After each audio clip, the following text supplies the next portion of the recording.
بسم الله الرحمن الرحيم. الحمد لله رب العالمين، وبه نستعين على أمور الدنيا والدين، وصلى اللهم وسلم على سيدنا محمد وعلى آله وصحبه أجمعين. أسعد الله صباحكم ومساءكم ولياليكم أينما كنتم وحيثما حللتم. والله سوماليد ميلا جوجتان بإلهي سبحانه وتعالى ديكوان ما ييرو عدي لبنبك الله كقادو عدي دن الله وفي انت باهن الله ديقو انت بوكتا الله بوكسيو انت ديمتي الله ونحريستو والدينتين الله ونحريستا نقل الله نوغدب نحريستو دالك دينتا دادك إيا دولة دنماذا با إلهي سبحانه وتعالى هنو بدبادي ما انت وحان كهذا يصدح قضب كوات وحان كهذا دونا كلمات كورن دونا دقالة كالسعودة بورها puntland qodobka labaad waxaan kelmad ka oran doonaa wiil dhalinyaro ah oo labisan calanka iyo tuutaha ciidamada puntland oo ku dhaqmay ama ku kacay fal waxashnimo ah isagana kelmad baa ka oran doonaa. qodobka saddexaad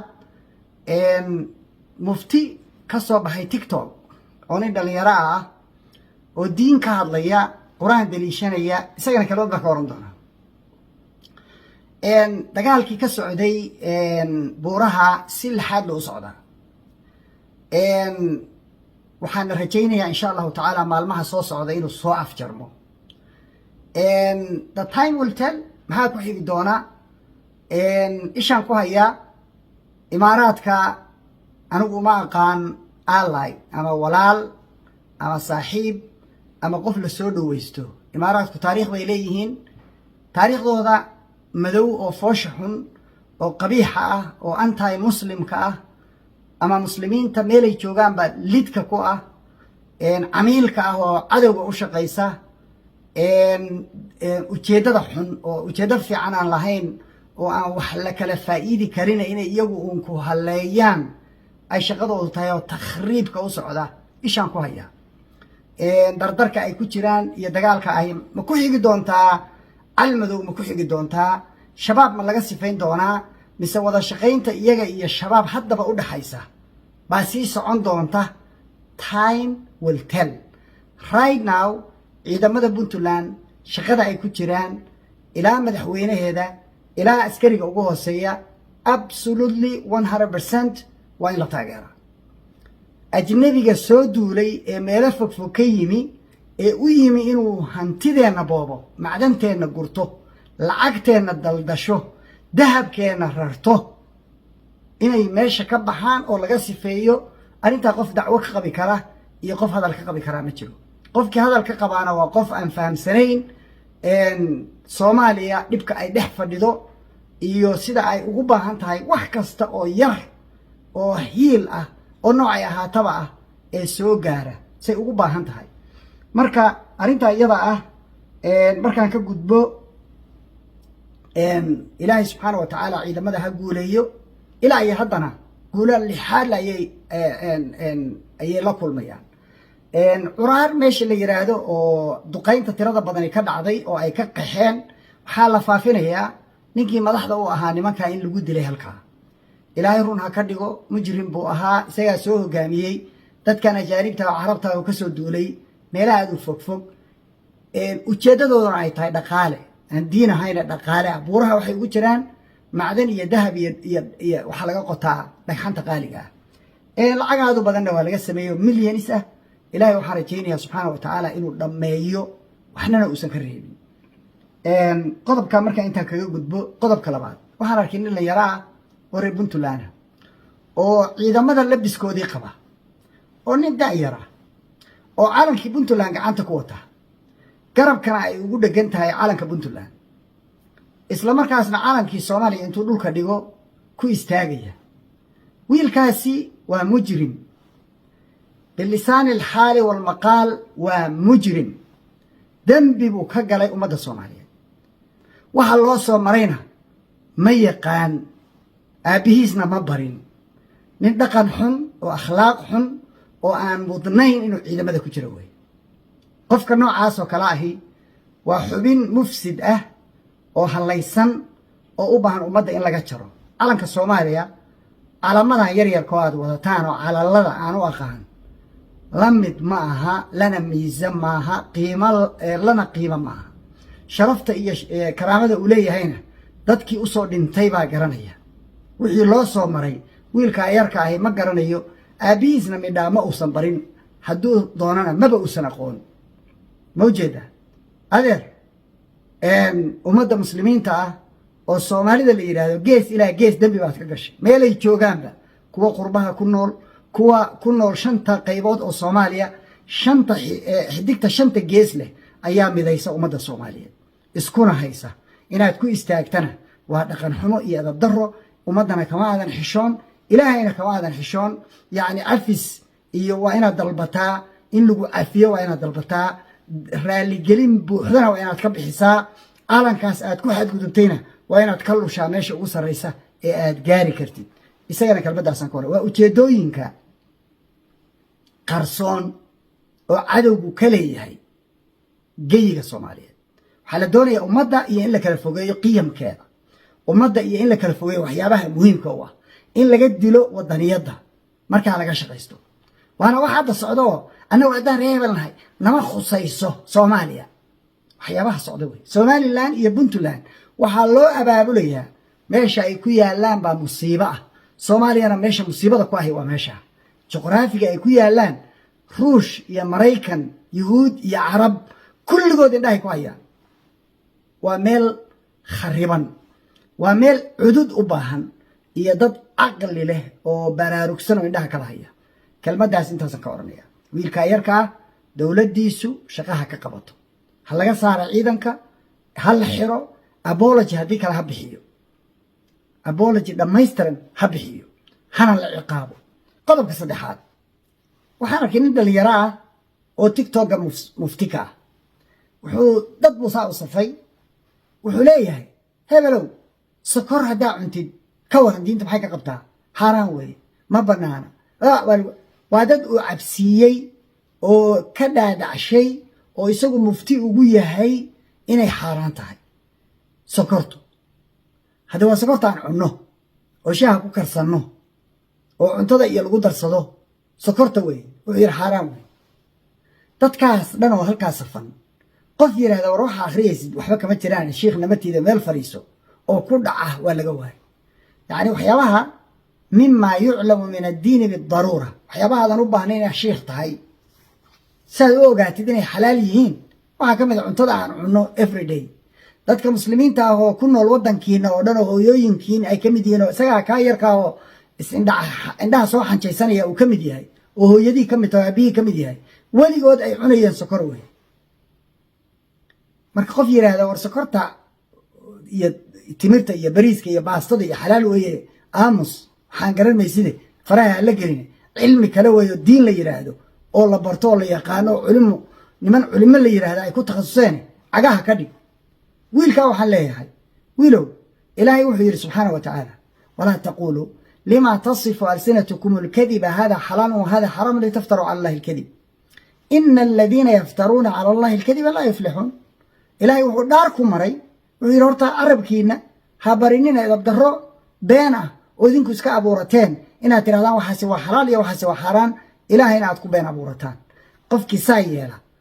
ma liibaanayo adduun iyo aakhiro waa lagu hoojinaya haddaadan ka toobad keenin mawjada xaraan iyo xalaal ilaahay baa iska leh isaga keliya shaaric ah inagu waa raacnaa keliya qodobkaas intaa horta faham waxa kaloo fahantaa diintaanu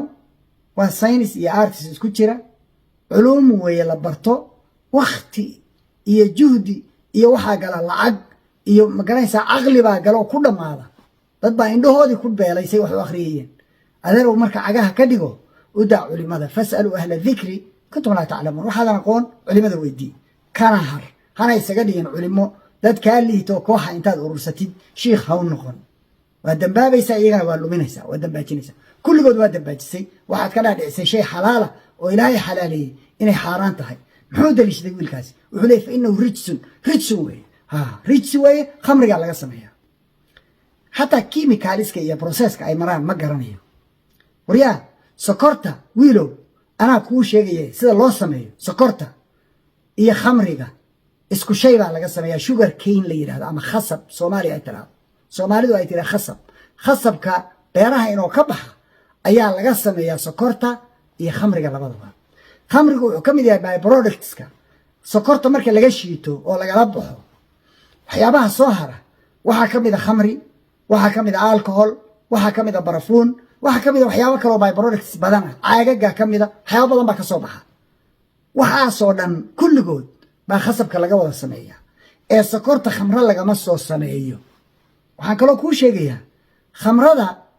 midda sokorta ay wadaagaan oo khasabkaa keliya lagama sameeyo cinabkaa laga sameeyaa cinab sokor lagama sameeyo laakiin khamri baa laga sameeya waxaa laga sameeyaa zabiibka ka mida waxaa ka mida tufaaxa laga sameeyaa khamri meelo badan oo kalaa laga sameeya waxaa laga sameeyaa bahalka la yidhaahdo qamadiga laga sameeyaa khamri qamadiguna maxaaraanba gallaydu maxaaraanba kuwaasoo dhan canabku maxaaraanba tufaaxu maxaaraanba waxaadan garanaynba faraha la gashay wiilow cagaha u ka dhig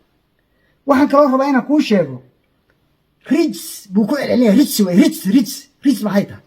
kelmadda rijs carabi ahaan macnaheedu waa wax xun rajuusa wax xumaaday wey ama shay xun ama ficil qabiixa rijsun marka la yidhahdo oo masdar laga dhigo waa ficil khariban oo xun qofkii ku dhaqmaa mar wuxuu noqdaa ficil oo mar wuxuu noqdaa sifo ilaa 8 jeer buu qur-aan ku soo arooray marka koowaad waxa weeye yaa ayuha aladiina aamanuu inama alkhamru walmaysiru waalansaabu walazlaamu rijsun min camali الshayطaani faاjtanibuuhu lacalakum tuflixuun dadka ilaahay rumeeyeyo khamriga iyo maysarka oo ah khamaarka iyo qorituurka markii waxbaasaysiga waxaasoo dhammi waa rijsun iyagoo dhan baa rijsi la yidhaahdaa ee khamriga u gaar maaha aayadda aad daliishatay oo ku dhex jiro waxa weye waa wax xun kulligoode ka fogaada fajtanibuuhu lacalakum tuflixuun ujeeddadu waxa weye khamriga ka taga khamaarka ka taga baasaysiga ka taga iyo tatayurka aslaamta iyo qorituurka waxaasoo dhan ka taga suurat lancaam waxaa kusoo faman yurid illahu an yahdiyahu yashrax sadrahu lilislaam waman yurid an yudilahu yajcal sadrahu dayiqan xarajan kaanama yascadu fi الsamaa kadalika yajcalu llahu rijsa cala aladiina laa yu'minuun ilaahi subxaana wa tacala wuxuu leeyahay dadka qofkii uu doono inuu hanuuniyana qalbigiisu waasic ka dhigaa oo islaamku ogolaysiiyaa qofkuu rabana ciriiri buu kaga dhigaa sidii qof la yidhi samada xarig ku fuul si uu ugu adag yahay ugu adag ilaahay saasoo kale uu rijsi uga geliyaa qalbiga dadka aan ilaahay rumaysnayn marka waa wax lagu sameeyey qalbigiisa oo uu wax la rumayn la'yahay oo markaas sifa ah shay baa qalbiga laga geliyey rijsi la yidhaahdo xumaan baa qalbiga laga geliyey waxaa kale oo qur-aan ku soo aro qul laa ajidu fima uuxiya ilaya muxaraman calaa طaacimin yطcamuhu ila an yakuuna maytatan aw daman masfuuxan aw laxma khinziirin fainahu rijsun aayaddaasna wuxuu ku jiraa isagoo lagu sheegayo hilibka doofaarku waa xaaraan waana rijs qurun weeye ha u dhowaanin xaaraan wey waxyaaba xaaraan oo la taxay buu ku jiraa dhiigga masfuuxa baktiga iyo hilibka doofaarka halkaana waxaa lagaga hadlayaa sokor iyo ma aha waxaa laga hadlaya waa doofaarka hilibkiisa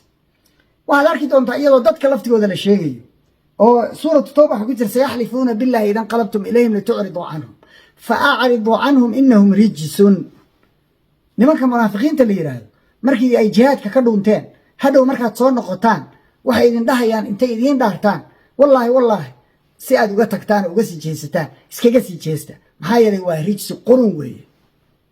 ma ujeeda waa dad hadda wax laga hadlayo waxaad arki doontaa ilaahay subxaana wa tacaala oo leh wamaa kaana linafsin an tu'mina ila biidn illah suuratu yuunus wayajcalu rijsa cala aladiina laa yu'minuun cala aladiina laa yacqiluun kuwa aan wax garanayn oo dulliga ah qalbiga ilaahay wuxuu ka geliyaa wax la yidhahda rijsi oo xumaan ah marka ma rumeeyaan qofkii ilaahay uusan iimaanka siinna oo waafajinna ma rumaynayo rijsi markaasna halkaas ilaa 8 jeer oo kala duwan marbay waxay tahay ficil ilaahay ficil uu leeyahay oo maxay tahay markuu le qaala qad waqaca calaykum min rabbikum rijsun wa ghadab nabi yahuud baa wuxuu leeyahy dadkiisii ku gaaloobay ilaahay xaggiisa waxaa idinkaga dhacay rijsi iyo ghadab caro ilaahay iyo cambaar ilaahay baa idinku dhacday waa ilaahay baa idin cambaareeyo idin lacnaday lacna weeye iyo ghadab baa idinku dhacay waa ficil ilaahiya maxaa sokor ka galay